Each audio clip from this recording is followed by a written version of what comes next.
So apparently someone decided to go crazy speeding and T-boned us as we were crossing a street.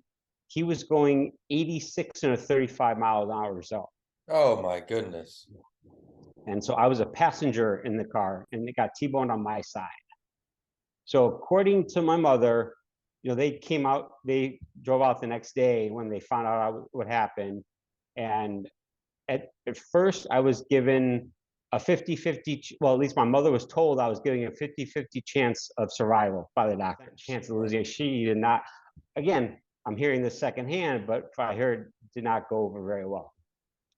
So the next week when I started, I started to become more cognizant. I'm out of it. I have no recollection of this. They said, okay, well, he's going to live. Obviously, they knew that, but he'll probably need to need 24-hour care for the rest of his life. And about a week or so later, again, they changed it to, all right, he won't need 24-hour care, but he'll need to live in a group home for the rest of his life. I was 36 at this point. Then about a week later, so I was in the hospital for a month, they were like, all right, he's ready to go to rehab. And so again, I mentioned the community of Tough Mudder. They were amazing. Between my friends and family back in Michigan and all the Tough Mudder community, a GoFundMe was started, and they used those funds to get me flown back to Michigan rehab. And I was at the Rehabilitation Institute of Michigan for a month. Similar situation where they said, because I was not speaking that I knew of at this time. They knew I was going to live, but it would be like went from 24-hour care to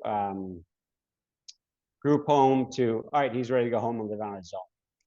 Now, I have 6 weeks of amnesia, so I have no recollection of any of the hospital visit and only half of the rehab visit. But because when I woke up, it wasn't like, where am I? I had no idea where I was at. I just kind of was like, all right, I got to go back to work or, do whatever.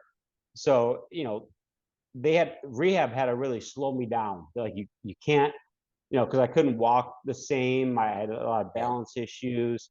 So a lot of stuff really, they had to slow me down. And I've never really gone slow in my life.